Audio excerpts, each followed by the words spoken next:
When two guards tried to move a black Marine from his son's graduation, no one expected 6 Navy SEALs to rise from the crowd and stop the entire room without saying a word. Solomon Drayton didn't expect anyone to recognize him when he pulled into the parking lot behind Elmridge High. The building looked like most high schools in smaller Texas towns: weathered red brick, a few flags fluttering over the entrance, kids loitering near the gym doors. It was already crowded. Parents in dress shirts, siblings holding signs, a grandmother leaning on a walker. It was all there. He parked his Dodge Charger near the chain-link fence and stepped out, smoothing the lines of his deep blue Marine uniform. His boots were polished to a mirror shine, not because he was trying to show off, but because there were things he didn't know how to do halfway. He looked around. His posture stood out, upright and firm. His face, though calm, carried the stillness of someone who had seen life from too many angles. He had driven 8 hours from Temple to make it to his son's high school graduation. He could have flown, but the Charger was his wife's favorite car, and even after her passing 2 years ago, he still felt closer to her on the road. Solomon opened the car door and pulled out a small photograph from the glove compartment. It was old and worn, with a slight tear in the corner, his wife holding Tyron when he was just a baby. He slipped it into the inside pocket of his jacket. "I promised you," he said softly. "I wouldn't miss it." The walk to the entrance was slow and intentional. Every step carried meaning. His chest filled with something he didn't have a name for, but it lived somewhere between pride and ache. Inside, the gym was packed. Metal chairs filled the floor, bleachers already overflowing. The air smelled faintly of concession popcorn and floor wax. It was noisy, chaotic, alive. Solomon showed his printed ticket to a volunteer near the door, a short man with a clipboard and headset. The man squinted at it, nodded quickly, and pointed toward the 3rd row on the left side. "You're good to go. Family seating, up front." "Appreciate it," Solomon said, his voice steady. He made his way to the row, catching glimpses of other families as he passed. Some folks looked at him, did a double take at the uniform, then turned away like they hadn't. One woman gave him a small smile, then whispered something to the man beside her. Solomon didn't react. He'd been black, tall, and in uniform for a long time. He knew what some looks meant and what others didn't. He found his seat and sat down. The chair was plastic, slightly wobbly. He adjusted it without complaint. In front of him, the stage was set. Banners hung across the gym wall, Class of 2024 in big silver letters. A few school board members stood near the podium, checking notes. Solomon glanced at the rows of students lined up at the far end of the gym. Tyron was somewhere in the middle, tall, lanky, with his mother's eyes. 18 years gone just like that. He remembered holding him the night he was born, still in uniform, dirt still under his fingernails. He'd flown in from Okinawa with only 4 days' leave. And now, here they were. He sat still, barely blinking, soaking in the moment. Behind him, people continued filing in. Chairs scraped, programs rustled, someone laughed too loud. A man dropped his coffee and muttered under his breath. None of it touched Solomon. His world was narrowed to the stage, the rows of young faces and the weight of the photo against his chest. Then the music started. Pomp and circumstance. And the crowd rose to their feet. A few students looked nervous, others beamed. Solomon stood too, shoulders squared, arms at his sides. The national anthem followed. Everyone placed hands over hearts. Solomon didn't move. He didn't need to. His whole presence was a salute. He thought of his wife again, how she would have cried through the whole ceremony, how she would have fixed Tyron's tie 3 times before letting him leave the house. His eyes stayed forward. But as the last note of the anthem faded, 2 uniformed men began walking down the side aisle, and they were heading straight for him. The 2 security guards moved with purpose. They weren't police. Their badges read Harlan Security Services, and their uniforms were standard. Black polo shirts tucked into cargo pants, earpieces, radios on their belts. Neither of them looked older than 30. One was short and wide-shouldered, with a shaved head and a tight expression. The other was taller, lanky, and chewing gum like he had somewhere better to be. Solomon noticed them right away, but didn't flinch. His training taught him long ago that stillness was often more commanding than movement. He kept his eyes forward, his hands resting loosely on his thighs. The shorter guard stopped beside him and leaned down just enough to be heard. "Excuse me, sir," he said in a low voice. "We're gonna need you to come with us." Solomon slowly turned his head. "Is there a problem?" The tall one stepped forward. "Yeah, this section's for families of graduating seniors." Solomon blinked, then reached into his coat pocket and pulled out the same printed ticket he'd shown at the door. "This is my seat. 3rd row, left side. Family seating. Confirmed." The shorter guard didn't even look at the ticket. "We got told it's full." Solomon didn't move. "It was full when I sat down too. You want to tell me who gave that order?" The tall guard shifted uncomfortably. He wasn't expecting a calm, clear voice. "Look, it's not a big deal. There's some extra seats in the back. Let's not make this anything it doesn't have to be." Solomon's eyes narrowed slightly. Not with anger, just quiet calculation. "I drove 8 hours to watch my son walk across that stage. I'll be sitting right here." A few heads had started turning. A woman 2 rows over nudged her husband and nodded toward them. Someone in the bleachers tilted their phone slightly, maybe recording. The short guard straightened up and looked around. "Sir, I'm going to ask one more time." "You can ask all day," Solomon said, his voice lower now, firmer. "I'm not moving." The tall one sucked his teeth. "Maybe you'd be more comfortable in the back. That's all we're saying." And there it was.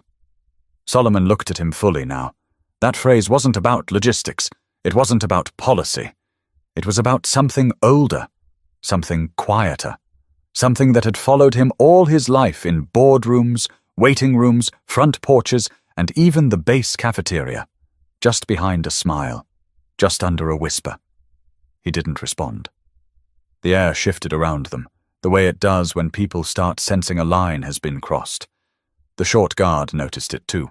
He adjusted the radio on his hip and muttered something into the mic, never breaking eye contact. Solomon stayed seated, staring forward like the conversation had ended, because for him, it had. A woman seated beside him, older and pale-skinned, leaned slightly toward him and whispered, "Don't you let them move you." He nodded once, acknowledging her but saying nothing. He didn't want to make a scene. He wanted to watch his son graduate like any other father. But the guards weren't finished. The tall one lowered his voice again. "Look, you got a problem. Take it up with the school office. We got our orders." Solomon turned his head toward him once more. "You have a name, son?" The guard blinked. "It's Officer Malley." "Not officer," Solomon replied. "You're private security." The other one stepped in.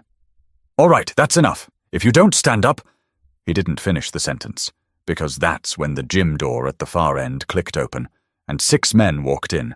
No uniforms, no badges, just firm postures, squared shoulders, and faces that said they'd been through worse things than awkward stares and misjudged instructions. They didn't walk in together. They filtered in, one by one, taking different spots, like they weren't there together. But anyone watching closely could tell. They moved the same, watched the room the same, sat the same. Still, steady and alert. Solomon didn't look back. He didn't have to. He knew exactly who they were, but the guards didn't. At least not yet. And they were about to find out. Solomon kept his focus on the stage. His jaw didn't move, but his mind was turning. He wasn't angry. Not yet. But something inside him clicked into place, like a switch he didn't use unless he had to. The one built for survival, for balance, for patience under pressure. The 2 guards didn't leave. They hovered. It was the kind of hovering that wasn't about doing a job. It was about trying to remind someone they had power. But what they didn't understand was that Solomon had lived in places where power was life or death, not some gym with folding chairs and a sound system. A student name was called from the stage, and the crowd clapped politely. But people weren't really paying attention to the ceremony anymore, not the ones nearby. They were watching the standoff, pretending not to. The taller guard, Malley, shifted his stance again. He leaned closer, voice quieter this time. "I'm trying to do you a favor here, all right? This doesn't need to get ugly. Solomon's eyes flicked to him. You don't have that kind of favor to offer. A pause. Mally drew back slightly, as if reconsidering his next move. But the shorter one, Garvin, according to his badge, was less subtle. He didn't like being challenged. His hand hovered near the radio again. A few rows behind, a man stood up slowly. Nobody noticed at first. He didn't say a word, just crossed his arms and stared. Clean-shaven, broad frame, eyes sharp. He took a seat near the aisle without removing his gaze from the scene in front of him. A second man stood up on the opposite side of the gym. Same posture, calm, intentional. Then a third. They didn't speak. They didn't need to. Solomon knew them all. He didn't turn to look because his instincts didn't require confirmation. He had led these men through mud, gunfire, and silence darker than most people could imagine. Garvin leaned down again, this time with something in his voice that wasn't there before. Listen, man, you're making this into a situation. Solomon turned his head, slowly and deliberately. And you're not listening. Garvin's hand twitched toward the radio again, but before he could say a word, a voice broke the tension from 10 feet away. Is there a reason this man's being bothered? It was clear. Calm. Controlled. The kind of voice that doesn't rise to get attention. It drops just enough to make everyone else stop talking. It came from a man standing in the center aisle. Tall, salt and pepper beard, fitted black coat over a grey shirt. His name was Creed Marston. He was the one Solomon had pulled from the wreckage in Kandahar, dragging him across 200 yards of sand while bullets rained down like gravel. Garvin looked up, caught off guard. Who are you? Creed didn't answer. He stepped forward once. I asked you a question. Mally raised a hand. Sir, we've got this under control. No, Creed said, sharper now. You don't. Another man stood up from the far bleachers. Then another. 4 of them now. Solomon remained seated, still quiet. The entire left side of the gym was now watching openly. A boy pointed. A teacher tried to wave attention back to the stage, but nobody was looking at the diplomas anymore. Creed took one more step forward. You're embarrassing yourselves, and you're one breath away from making this worse. Garvin glanced at Mally, who looked less confident by the second. It was clear now. They hadn't expected backup. Especially not backup like this. I don't care what your orders were, Creed said. You don't put your hands on that man. You don't tell him to move. You don't ask again. The silence in the gym felt tight. The kind that didn't come from fear, but respect. A quiet respect that started to swell as more people realized what was happening. Solomon finally looked up at Creed and gave the smallest nod. Not a thank you. Not a request. Just recognition. Creed's eyes softened for a moment. Then he stepped back and took his seat again, arms folded. But the tension hadn't left the air. Not yet. And the people watching were waiting to see what the guards would do next. The gym faded. The stage, the banners, the faces, all blurred into the background of Solomon's mind.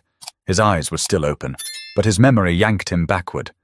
15 years ago, Afghanistan. It was late afternoon in Kandahar province. The sun didn't set gently there. It crashed down like a hammer, turning the sand to rust and the air to steel. Solomon, a gunnery sergeant back then, had just finished briefing his unit when everything went sideways. A roadside IED blew under their convoy, flipping the lead Humvee like a toy. Dirt and metal rained down before anyone could scream. Then came the gunfire. Not scattered. Coordinated. Solomon didn't think. He moved. He ducked behind what was left of a door frame, surveying the chaos. Smoke clouded the edge of the valley, but he saw 6 men down, trapped behind the burning wreckage of a second vehicle. Most were pinned. One was already trying to crawl forward, dragging another by the vest. That was Creed Marston. He had just 3 months in country and a bullet through his thigh. Solomon bolted. No hesitation, no radio call. He ran through open ground, dodging bursts of gunfire, sliding into cover behind a blown axle. Creed looked up, blood on his temple, gasping. You're bleeding, Solomon had said. You noticed? Creed coughed. Solomon grabbed the straps of the downed soldier beside him, Enrique Soto, and began pulling. Creed pushed from behind, wincing with every inch. "Where's Divas?" Solomon shouted. Creed pointed weakly. "Left side, under the hood." That's when Solomon saw him. A young SEAL pinned under part of the engine block, leg trapped. He was yelling for help, but too far gone to move. Without pausing, Solomon told Creed, "You keep low and move when I move." Creed nodded. That's when he really started to understand what leadership looked like. Solomon sprinted across again. His foot hit gravel, then bone, but he didn't stop. He slid to Divas, crouched low, and gripped the edge of the mangled hood with both hands. It wouldn't budge. "Gunny, don't!" Divas shouted. I'm good.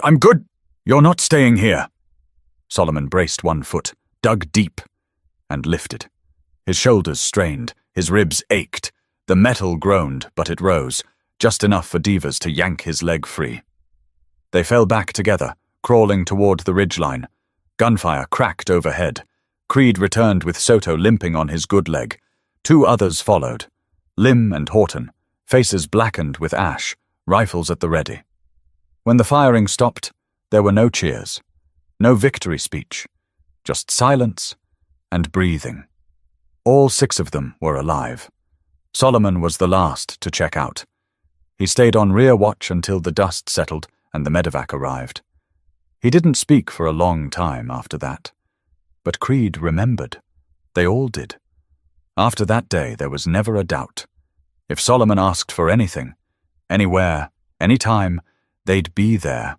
No matter what. Back in the gym, Creed sat quietly in his chair, eyes fixed on the guards still standing near Solomon. He wasn't thinking about war. He was thinking about promises. The man who had dragged him out of a war zone was now being harassed in front of a high school stage for trying to watch his son graduate. He clenched his fists. Another SEAL, Javier Meeks, walked in and sat 4 rows back. Then Zachary Wells found a spot along the right side bleachers. They didn't speak. They didn't need to. Solomon glanced toward the back of the gym now, just briefly. His eyes met Meeks. That was enough. But the guards didn't understand what those looks meant. Not yet. And the moment they made the next move, they'd learn real fast. The ceremony pressed on, at least on the surface. Names were still being called. Families clapped, some too loudly, trying to cover up the tension that now thickened the air. But the attention had shifted. Eyes that had once been glued to the stage now kept drifting toward the 3rd row on the left, where Solomon Drayton sat like a statue, and 2 guards stood like they didn't know what to do next. Garvin glanced toward the front where a school official tried to get his attention. The woman looked nervous, mouthing something and gesturing subtly toward the guards. But Garvin shook his head. He wasn't ready to walk away. He'd started something, and his ego didn't know how to back down. Malley shifted his weight again, his jaw working harder now on the gum, clearly uncomfortable. But he hadn't walked away either. "Sir," Garvin said again, this time louder. "This is your last warning." Solomon didn't move. "To do what exactly?" Garvin stepped forward, leaning in so close his belt brushed Solomon's knee. "To stop making a scene. We don't want any trouble. Just move to the back." Solomon turned his head and looked him dead in the eye. "You're the only one causing trouble." Garvin's nostrils flared. That's when it slipped. "You think wearing that uniform makes you better than everybody else? This is a high school, man, not your base." A hush fell across the rows around them. A little girl stopped squirming in her seat. A dad with a camera froze mid-zoom. Even Malley took a half step back, like the words had landed heavier than he expected. Solomon didn't blink. He took a breath, not to calm himself, but to stay grounded. "You need to walk away." Garvin didn't. Instead, his hand dropped to the front of his belt, not on a weapon, but near enough to feel threatening. And that's when Creed stood up. He didn't yell. He didn't posture. He just stepped into the aisle, slow and focused, like the conversation had become his business now. The gym wasn't dead silent, but close. Creed's voice was clear. "If you touch him, you'll answer to me." Garvin turned his head. "And who the hell are you?" Creed took another step forward. "The man who's telling you this ends right now." One of the school board members noticed what was happening and whispered something to the principal. An assistant principal got up and started moving toward the back of the gym, probably calling someone on the walkie clipped to her side. The school staff was finally realizing this wasn't going to die down quietly. More SEALs rose from their seats, spread across the room. No formation, no spoken cue, just a unified instinct that kicked in all at once. By now, all 6 were standing. Garvin looked around, realizing they weren't just dealing with some angry parent. Something was different. These men didn't fidget. They didn't shift from foot to foot. Their presence filled the space like pressure before a storm. Creed took a step closer. You've got 2 choices. Walk away now, or watch this go somewhere you don't want it to go. Mally's voice finally cracked through. Let's just back off, man. But Garvin still hesitated. Solomon spoke again, not to Garvin, but to Creed. Don't waste your breath. He already made his decision. Creed didn't smile. He just lowered his voice one last time. Don't mistake silence for weakness. Finally, Garvin stepped back. Not much, but enough. His hand dropped away from his belt. His face burned, but he was outnumbered and outclassed. The principal appeared near the aisle, whispering quickly to the guards. Whatever she said was quiet, but firm enough to send them both walking toward the back exit. They didn't look at anyone on their way out. Solomon exhaled, slow and steady.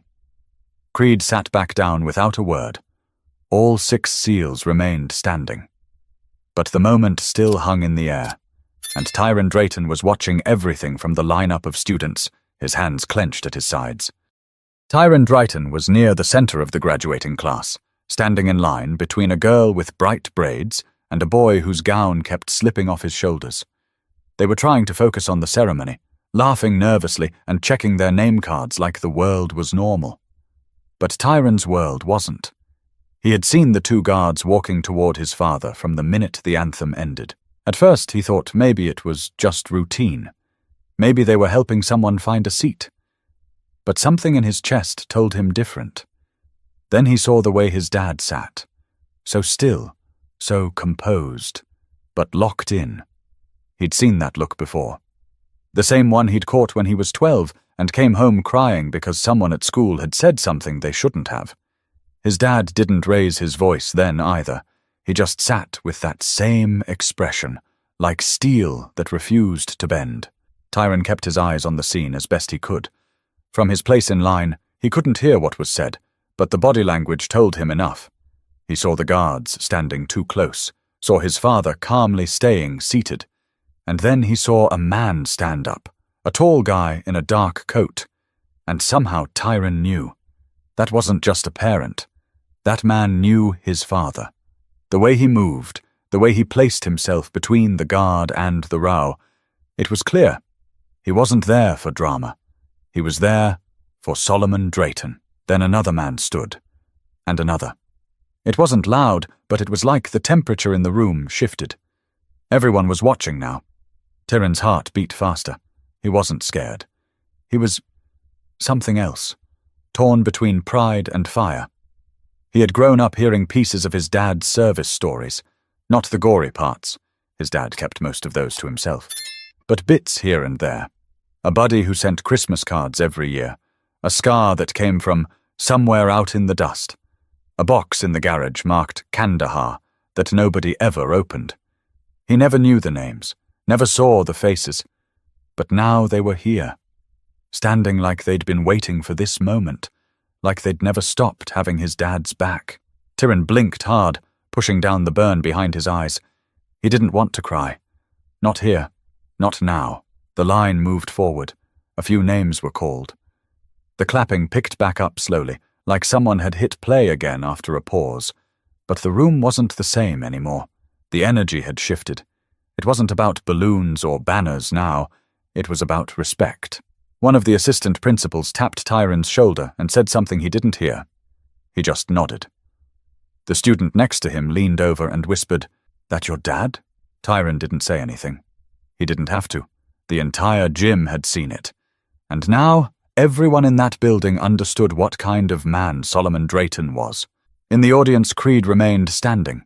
He didn't look around for approval. He wasn't scanning for attention. He was watching Solomon, still seated in the same plastic chair, hands resting on his lap, eyes locked on the stage like nothing had happened. But something had. The rest of the SEALs stayed on their feet too, not posturing, just present. Their silence spoke louder than any microphone ever could. A few parents clapped louder now with each name, almost as if they were trying to make up for the tension earlier.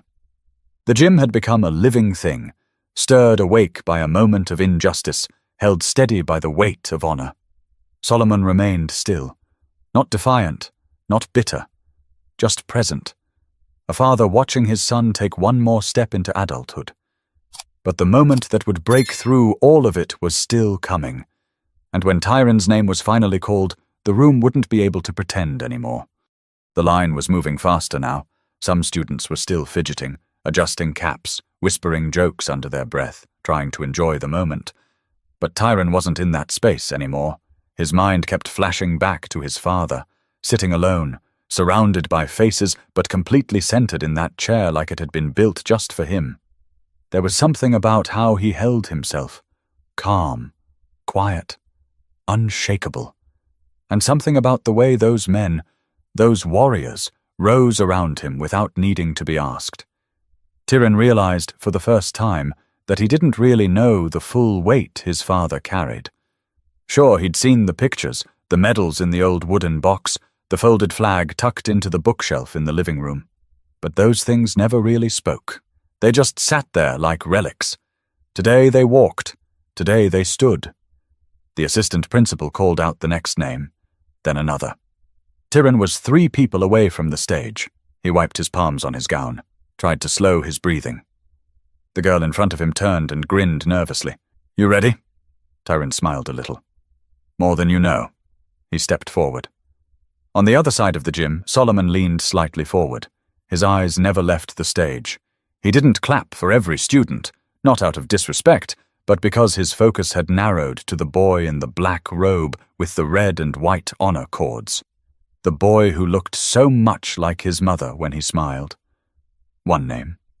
2 names. Then the announcer paused for a second, cleared her throat, and spoke with a bit more weight than before. "Tyron Drayton," the name echoed. There was a beat of silence. Half a second, maybe less, before the room erupted. Clapping, whistling, cheering. But what stood out wasn't the volume. It was the rhythm of it. The sound wasn't chaotic. It was deliberate, coordinated, deep. The 6 SEALs, still standing, raised their hands and applauded in perfect unison. Each one clapped with force, not performance. A salute without the salute. A gesture that said, "We see you. We see your father. We honor both." Tyron walked across the stage slowly, chin high, steps steady. His heart pounded, but it wasn't nerves. It was pride. And not just pride in himself.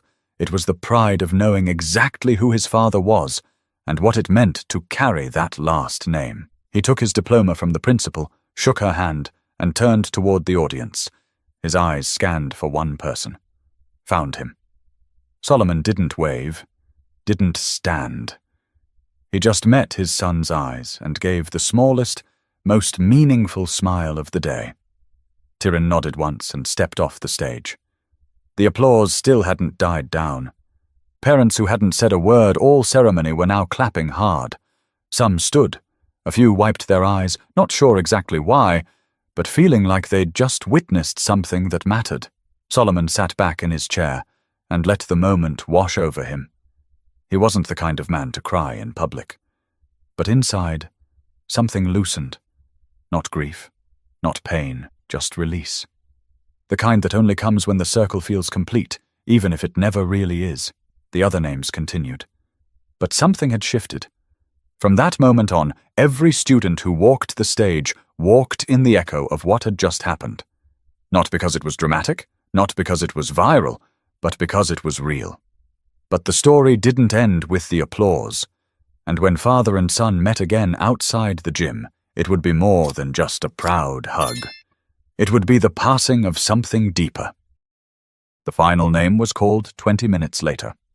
Everyone stood as the graduating class threw their caps, screamed with relief, and hugged like they hadn't seen each other in years. Phones went up, cameras clicked, and balloons bobbed above the crowd as the students began filing out through the gym's double doors toward the back lot. Solomon didn't move right away. He sat quietly as the noise swelled around him, soaking it all in. The music, the laughter, the flash of silver and red gowns sweeping by. His eyes followed Tyrion as he disappeared into the hallway with his classmates. A teacher gave him a high five. Another pulled him in for a side hug. But even with all the chaos, Tyrion turned once, just once, and looked back. Solomon caught it. A brief glance, but it held everything. "Did you see me?" And Solomon's expression gave the answer, every second.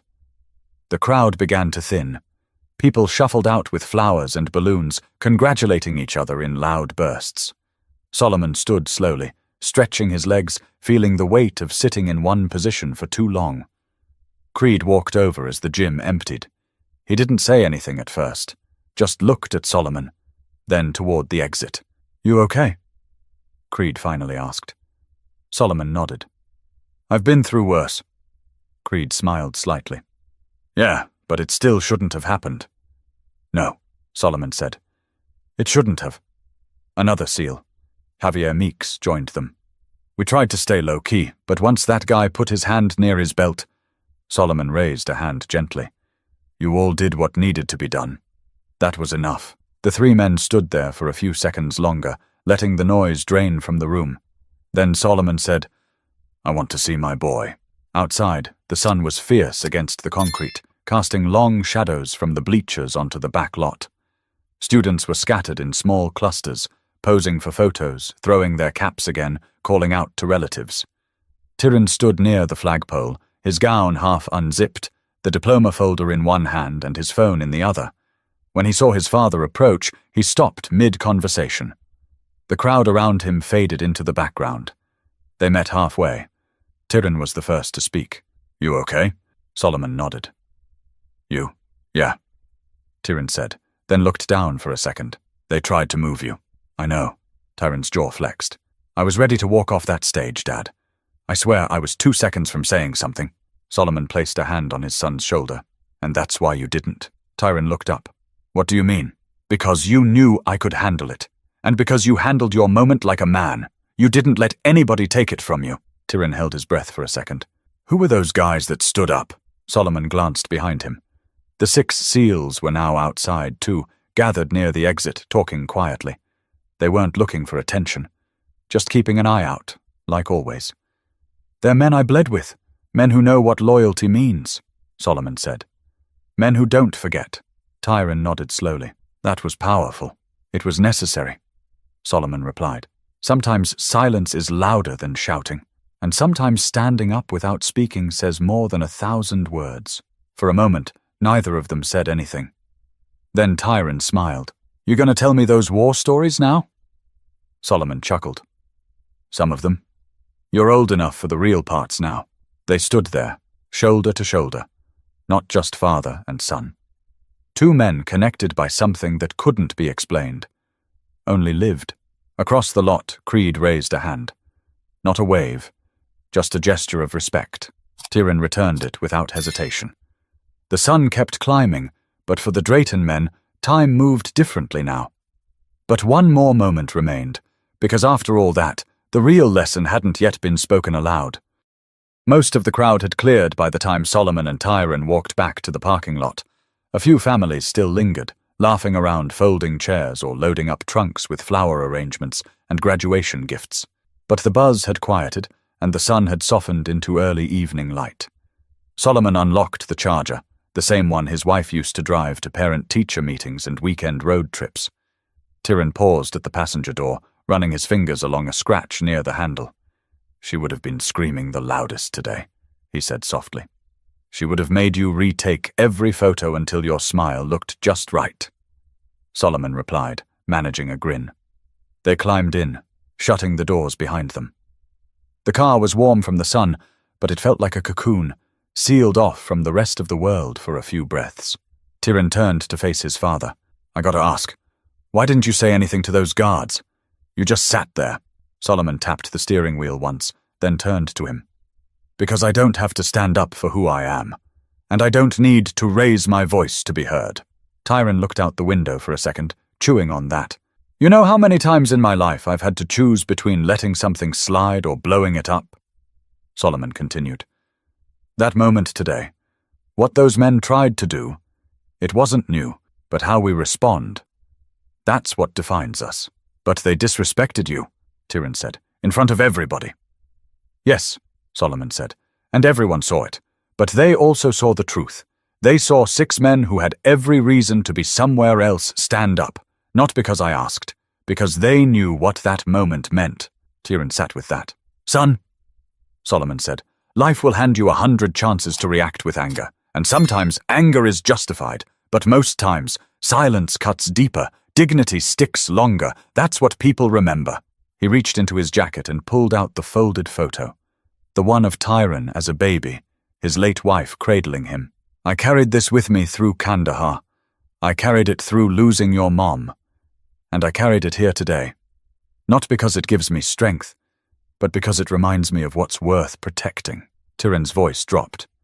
You always knew who had your back. Solomon smiled. I didn't need to know. I just had faith. Real men don't vanish when things get uncomfortable. They show up, and they stand. There was a pause before Tyron spoke again. I want to be like that. Like you. You already are, Solomon said. You walked that stage with pride. You didn't let anger steal your moment. You stayed grounded, even when everything around you was trying to throw you off balance. Outside the car, the last of the SEALs were getting into their vehicles. Creed gave one last look toward the Charger before driving off. Solomon nodded once. No words, just the quiet acknowledgement of something permanent. Tyron leaned back in the seat. So what now? Solomon turned the key in the ignition. The engine rumbled to life. Now we drive home. You get to choose dinner. Tyron grinned. Waffle House? Solomon chuckled. Of course. As they pulled out of the lot, the school faded behind them. But the memory of what happened inside that gym wouldn't fade anytime soon, for anyone who was there. And for Tyron, that day would mark something far greater than a diploma. It was the day he realized manhood had nothing to do with noise and everything to do with how you carry yourself when the world stops watching. Some people shout to be seen. Others just sit in silence and are never forgotten. If this story moved you, don't forget to subscribe. Share it with someone who needs to be reminded what true strength looks like.